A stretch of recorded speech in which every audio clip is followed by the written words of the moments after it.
Hi, I'm Katie Roaring, And I'm Eric Roaring. and we're the founders of Fontana Candle Co. In 4 years, we took our hobby of making candles in our basement and selling them at craft shows and makers markets, and we turned Fontana into a nationally recognized e-commerce brand. This year, we are doing 7 figures of revenue and have 9 employees. So how did we do it? Welcome to the Candle Couple Podcast, where we will share the nitty-gritty of scaling our e-commerce brand quickly. We are spilling the tea, so hopefully we can help you scale your brand quickly too.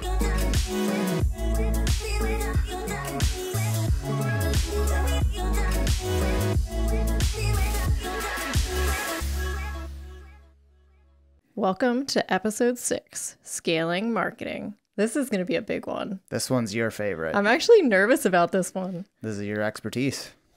Marketing just encompasses so many things and is so complex. So I feel like we could be talking about this for hours. I think we're going to have a few episodes We are on going to, this. we're going to have to break down marketing into so many different buckets, but we are going to try to do an organic overview of our marketing in the last 4 years. So when talking about success in e-commerce, we personally split e-commerce success into 2 branches. You must have product success and operation success. You must have your online ready product as well as a marketing strategy across many different channels. The different marketing options truly are endless, but I will do my best to sum up what we have done in the last 4 years in the next 25 minutes. In our previous episodes, we discussed some foundations that make great marketing. So we talked about having professional branding, which of course is a foundation to getting started with your company, and really understanding your niche so you know who your customer is, where to find your customer, and how to talk to your customer. You really can't start without knowing those things. Those are the foundations for everything. So in the context of our discussion today, the Fontana customer is 25 to 44 years of age. She is female and is interested in health and wellness. So let's remember that as we start going through the case of Fontana marketing. So when you're talking about marketing, you really have 2 different strategies. You have your organic strategies, and then you have your paid media. So your organic is really all the views you're getting from your social media, from PR, all the mentions you're getting from your customers that you're not paying for each view or each click. Your PPC, your paid media, you are paying to really reach. What's PPC stand for again? Pay per click. You're really paying to reach each set of eyeballs. You're paying every time someone clicks on one of your ads. Yes. Depending on how your campaign's set up, you're either paying for reach or you're paying for click. Personally, we love organic. We really have focused on an organic strategy at Fontana, especially in the early days. We didn't have a marketing budget. What would you say our marketing budget was the first year or 2? Maybe $1,000.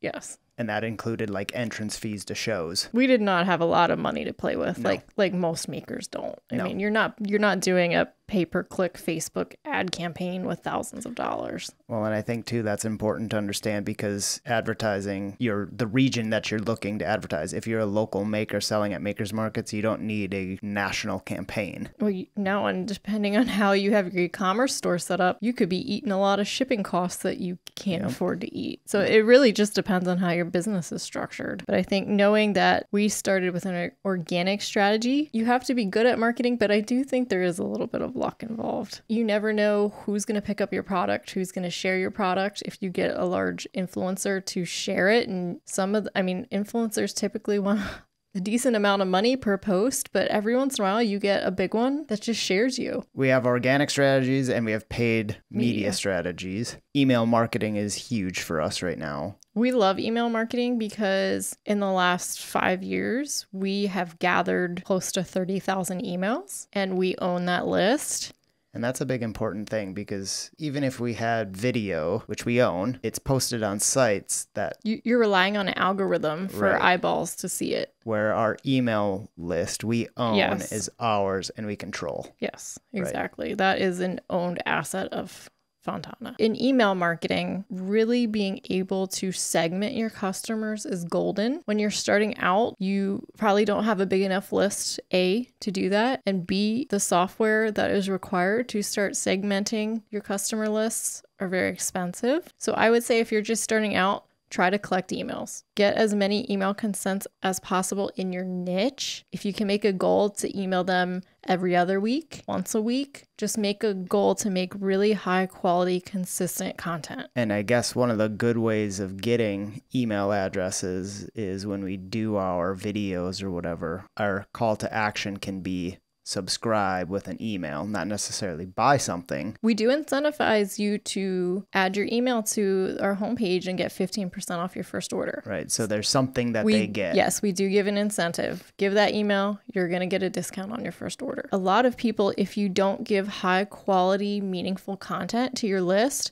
will unsubscribe after they get that first coupon code. Then you're just another email. Exactly. And you don't want a lot of unsubscribes on your list because your email server will start marking you as junk or spam, and then no one will see your emails. So you really have to protect what they call your sender reputation. So we have our email list, and we're really segmenting it right now. So we're really getting into advanced email marketing through Klaviyo, but we also have SMS marketing, so text marketing as well. Same thing, we collect texts. I believe at one point we offered 20% off for a cell phone number for texting, but I do caution you, do not overuse that SMS list. I think for every 3 to 4 emails I send out, I'll send out 1 text. It's just much more personal. It is. It's very personal, and it can come off as annoying. So I never try to annoy our customers. I always try to add value. So when you look at, okay, today we have a huge email list. We have a big following on social media. We have SMS. How did you start marketing? Well, in year 1 and 2, we had $1,000 budget. What were you doing? Instagram. All Instagram was everything. That's why we have such a large following on Instagram, because that was really the only channel I focused on in the early days. And I will say too, our Instagram following is very engaged, and we have built a community, and you can tell that we focused on building that following. We pretty early on started with a budget for photography. Yes. A professional photographer Right away, we out. had professional photography. And that helped you build that social media platform. platform. That was back in 2018 when photography was everything on Instagram. Right. It was all about the beautiful aesthetic. So we had that with photography. Now Instagram, you have to pivot. Now Instagram wants video. But we had beautiful photos, but you also weren't just posting photos. You did a lot of educational content. No, education is at the core of our mission. I always try to provide some sort of educational content to keep people engaged with us. As a health and wellness home scenting company, we've really evolved because education can sometimes get boring. I never want to feel like I'm a college professor that's droning on to our class and boring all of our followers. So we've, in the last couple months, really pivoted our content to be what's called edutainment. So we do a lot of like fun, kitschy little videos in our Instagram Reels, and they do perform well on TikTok as well. I'd say it's very much a TikTok content. We want people to continue to follow, but the edutainment is also our strategy to get more organic views. So you have a strategy of content for each channel you posted on. Yes. You've also continually followed the trends on each of those channels. Yes, you have to follow the trends on every channel. Right. So we started with pictures to videos to... And I'll say too, when it was just me in the early days, that's why I did only focus on Instagram, because there's only so much time in the day. You have to make the candles, you have to ship the candles, you have to do everything yourself. It's really hard to stay on top of all the marketing trends when you're a solo entrepreneur. Right. So Instagram was the easiest way for me to market our candle and do a good job. Now we have a team of me, and we have 2 different videographers creating content, and they both create very different types of content. And that's how we can hit every channel of social media, YouTube. Like, we have created our team around each channel. When we first started this and you spend so much time on the phone, I was like, and watching influencers and all that. You mean on the phone scrolling? Yeah. Through Instagram? I was not talking to people. Yeah, I just never understood it. Like, all you do is post a picture and you're an influencer, but it's so curated. The amount of time you spend hashtagging and beautifying pictures, it's a full-time job. It is a full-time job. Yes, social media marketing is a full-time job, especially engaging with all of your DMs and all of your comments. To have a highly, highly engaged account, you need to be interacting with your followers. And it really, Instagram, unfortunately for us, has become a mode of customer service, like it or not. Yeah, people like to talk through that. People want to do their customer service through Instagram DMs. We have a nice way to try to channel them over to our email program that has all of our customer service in it, but you need to have a constant interaction if you want to build a community with your customers. And I think one of the things you've found in the last year or two to grow our following has been collaborations. Yes. Collaborations, I think in 2023 are going to be one of the most effective ways to grow your following. And what do you mean by a collab? Like, what are you doing for a collaboration? So what is that? For collaborations, we typically find a company in our niche, so health and wellness, and we do a product giveaway with them. So you send your product to them, or they send their product to us. We do a quick little photo shoot. We create some copy where, to enter, you need to like and follow both accounts. Or right now, if you need engagement, I've been doing comment on the last few posts on our social media, and you'll be entered to really create engagement with the account. And then we give away prizes. And that's really worked for us. It also works for the other side of the collaboration because it's a win for both. Right. They're pulling from our followers and we're pulling for theirs. And it's such a low cost. I mean, for us, it's giving away, $50 of product. I mean, sometimes you don't give anything away. It's just you guys going on a live and having a conversation sometimes. Yes. Yeah. I mean, if you have some educational content that you can provide, going on a live and talking to an influencer or a different brand owner is a wonderful way to drive new followers and new engagement. Right. A giveaway doesn't just always mean product giveaway. It could be an educational or insightful conversation. Yes. And I mean, if you can even collaborate and do a custom product with a different brand in your niche, I always look to collaborate with brands that are bigger than us. I mean, if you want to add value, I go for a larger following in the brands I'm looking for. But then I also don't overstep. Like right now we have about 40,000 Instagram followers. I think we're at 39.5. I don't expect an account with 150,000 followers to do a giveaway with us. Like that's too big of a step up. I look for accounts between 50 and 60,000 followers. They'll typically be ready to collaborate with us. And then on the other flip side, now that we're bigger, we get a lot of really small brands that want to collaborate with us. And you can't say yes to every opportunity. You have to really make sure the opportunity works for your company. So I think that's an important thing of, okay, we seek out bigger companies, but what do we look for when we are being sought out of? Like, yes. If we can understand what we look for when someone asks us to collaborate, we know what to ask for when we're collaborating something. Like right now, I typically, if your account has 10,000 or less, I won't do a collaboration because it looks like the brand is too small. So I'm typically collaborating. The lowest I'll go is about 15,000 followers, and it has to be in the health and wellness niche. We have to vet the product. If the product doesn't meet our ingredient standards, we won't do the collab. Right. And you're not saying no to the smaller followers because of poo-pooing them. It's a time management thing. Yes. I mean, there's not enough time in the day, and we don't have enough resources to do every opportunity that comes our way. So we do need to make sure it's beneficial for our company. Yeah, it's just one of those selection processes. Yes. Like I want to make sure everything we do is going to add value to our bottom line because I have to, otherwise you're going to yell at me. That's right. So we have email marketing, which is big. We have social media, we have SMS. We also have, along the same lines of the social media, we have affiliate marketing, which is really big for us. Yes. So how has that program changed? What is our program? How has that changed? That, again, started very organically. Again, as you said, I've spent hours sitting on the couch scrolling through Instagram looking for health and wellness accounts.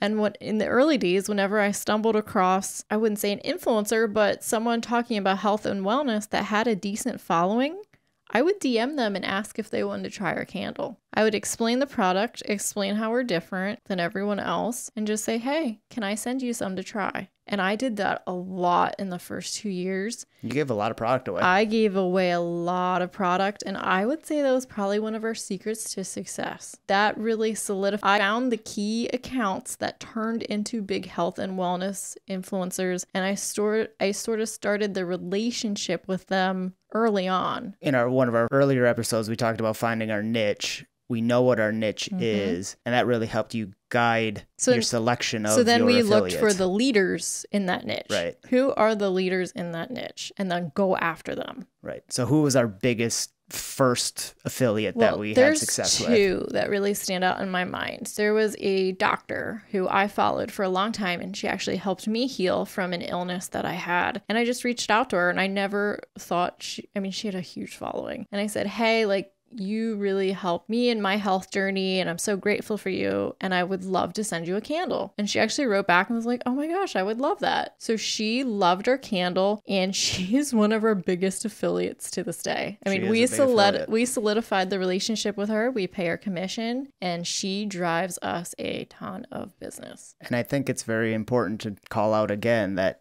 she is our niche. We are her niche, and she is very comfortable promoting us because it's aligned with her mission. She trusts us. Yeah, she trusts us as a brand. Yep. Yes. Yeah, we have gained her trust. So she is one of our biggest ones. And then we have another one who started out, she had about 250,000 followers. So I mean, a lot. That was a lot. That's a lot for a small brand like us at that time. I reached out to her, and she wanted to try our product, and she went through our ingredient. I remember sending all of our ingredient information. I believe we did that under an NDA. Just here's our information. Her team cleared it. They said it looked good. And she wanted to have a paid collaboration. So that she was our first paid collaboration we ever actually executed. So she wanted for her 250,000 following to do a story series. She wanted a flat $1,500. And I remember at the time, you had to sell me on that. That was a big deal. That was a big deal. Yes. $1,500. I think we had spent $4,000 in marketing in total of the life of the company when you approached me for that. I was like, there's no way we are spending that kind of money on a 30-second story. On a story. Series. Yes. That disappears in 24 hours. That was in 2020. So like February 2020. Pretty early on in this affiliate thing that we were working with. And I would say too, we were really naive going into it on how much order volume a campaign like that can generate. Yeah. Like, you have to ask yourself, can I handle the order volume that this influencer could potentially generate? And if you can't, don't do it. Don't do it. Because she posted and the website went crazy. It blew up. We had $18,000 in sales from that one post. In like 24 hours. Yes. It was crazy. Yes. And I'll say too, like, you really underestimate the amount of customer service that comes with that as well, because just general questions come, like, everything explodes. And if you're not ready for that, be careful. Yeah, that was a huge day. We had a ton of volume. We fortunately were kind of stocked up. Well, at that point, we were at a 3PL. Right. So we didn't personally have to handle the shipping. There's no way it we would could have sunk us. Yep. And so how has that changed? So, okay, we started with a flat rate. Now affiliates have really changed and morphed in their payment structure. Every year it's different with affiliates what they expect. And I would say I could catch some flack for this, as a small brand owner, a lot of what they want is just very unrealistic. It's very unfair to the small brand. Yeah. They expect us to just pay whatever for one post. And it's like, no, there needs to be a return here. We've been told $10,000 for a post before. Well, one gift guide that A, was not the right holiday for us. It was out of our season. And B, was after the shipping cut off for the holiday. Right. So just be careful when you see some of these campaigns. Don't get blinded by the numbers they're showing you with their following. Make sure the campaign makes sense. Yeah, you have to make sure that they have an engagement, and followers don't always mean everything. Some of them can have fake followers too. Beware. I would just be really careful with dealing with affiliates. I would say right now, we probably get 20 to 25 people a day reaching out to us on social, wanting to work with us, collaborate with us, become an affiliate. Which is an honor. We're constantly being asked about our affiliate program, which is really, it's really exciting, but we just can't work with everyone. Right. And going back to your selection process of how many followers do they have, and are you in our niche? We've learned if it's just an account that talks about home decor, it's not going to perform that well. It's just too broad. Well, that's not our customer. No, it's just another, oh, it's just a candle, whatever. Yeah, don't get starry eyes when you see a huge account reach out to you. If it's not in your niche, again, I would be careful. So we went from you asking me for weeks to do one affiliate, and now we have basically a full-time affiliate manager. Yeah, I think we have about 100 affiliates right now that we work with actively. And a high-end software. Yes, and an affiliate manager to run it. Yes, we have an affiliate manager, Trinity, and we also just signed on with a new software. And I'm sure as we deep dive into that software, we will do a video just talking about that. I think we'll do a whole video on affiliate management and affiliates. Yes. I mean, and right now we work on a commission type structure. So we pay anywhere from 10 to 15% commission for each affiliate. We have them tiered based on their performance. And then every once in a while we pay out bonuses for different campaigns. But the feedback constantly is they would like flat rate for posting. And for our brand, that's just not possible. So I would say for us, affiliate marketing is way more effective than pay-per-click. I would say we've probably never had great success with paid per click. We've tried Facebook ads. We've tried Instagram ads. I've run Pinterest ads for a while. I tried TikTok ads. It's just so expensive. The cost per conversion right now is just ridiculous. Well, and I think too, that's one of those things that it might be on us in the sense that we don't have the budget to do enough A/B testing. We don't have enough time. We don't have enough resources right now. It's so resource intensive to not only do the A/B testing, but then also do all the data analysis. On a different podcast I was listening to this week on marketing, the host said for each campaign he's running on Facebook right now, he has 200 variations of each ad. I don't have time to make 200 variations. And we even tried working with an outside agency and they didn't have good success with our account. So then we tried moving to a different agency and they turned us down to even work with us because they said right now they're just not having good results in our e-com area. They say it's just too competitive. So I don't know. It could be what we're doing wrong, but we have not had good luck with pay-per-click. Yeah, I would say it's fallen to the wayside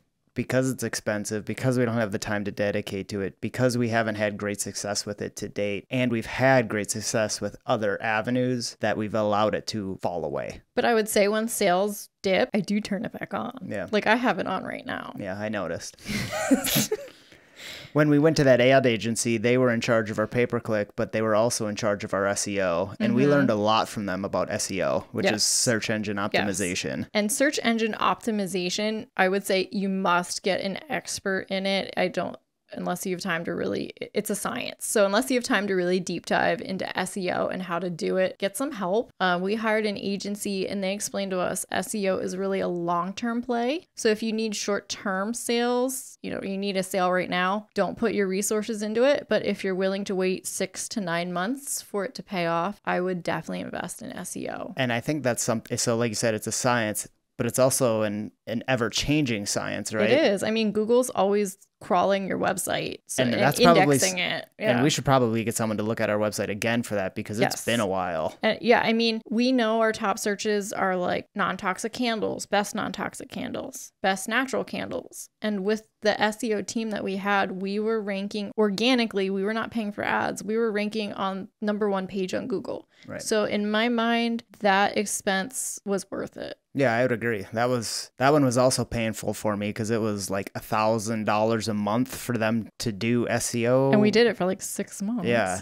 And we didn't get any return on it. Yeah, you're not going to see results for 6 months. Now, a year later, we're seeing the benefits of it. But that was a long-term play. Yes. So I would say it just takes a lot of time and a lot of testing to really figure out what marketing strategies work for you and your company. You're going to have short-term strategies and long-term strategies, and just find your community, add value to your community, and hopefully you'll see success. Well, and I think too, as you start to pay for more of these things, make sure you understand how to validate them, because during Christmas, we had a bunch of PPC going and we were spending $500 every other day. Yes, I really had it ramped up. We didn't know if it was working or not. Like, until you did like a cost per sale margin analysis. And when we looked at it, our cost conversion or our customer acquisition for that was like $44. I don't know why. I don't know how that happened. Like, but I don't understand. That's okay for some brands. Yeah. Well, sometimes if you have a $150 product, no problem. Right.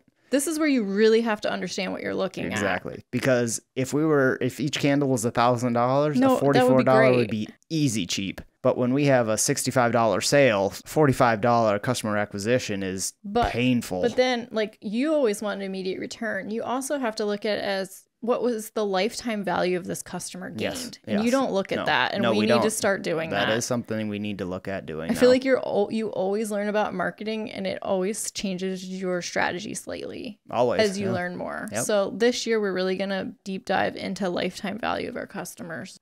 So yes. Testing, always learning, always changing. The algorithm is always changing. Multiple avenues. Yep. Don't put all your eggs in one basket. Say Instagram goes down. When we were just relying on Instagram to bring in 90% of our sales, we'd be sunk. Don't put all your eggs in one basket, but focus on the basket that's generating the most for you, and really focus on that while trying to pay attention the other ones, to the other ones. And I'll say too, you have to spend money on marketing. I know, that's the hardest part for me. You have to create a budget for your marketing. Like, we earmark that every year we want to spend about 10% of our revenue on marketing. So we did $1 million last year. So that's $100,000 that we're spending on marketing. And that's not just pay-per-click, for example. That's everything. Yeah, we're looking at having professional photos done, videos done, podcast advertising. All the free product we send out. Free product. I mean, we're still sending out free product. And I see a lot of makers like, I would never send out free product. Or what?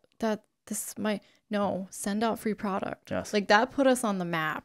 It's cheaper for you when you look at your cost versus... If I give somebody a $20 candle that we sell and it costs us $6 to make, that's cheap. That's cheap. The perceived value of a $20 candle versus our cost of $6, that's much better. Pay attention to your actual cost. Yes. But then too, be careful as you get bigger, because then the perceived value is that your brand's cheap. And if you're working with influencers, they don't want just free product. They want paid. So you really have to balance where your business is at the point, what you can afford, and you're going to have to spend on marketing. And that comes down to your selection of your affiliate partners of what are they looking for and what are you able to afford. Exactly. So if you like what you learned today, make sure to subscribe and follow along, and we'll teach you more about growing and scaling your e-commerce business to 7 figures.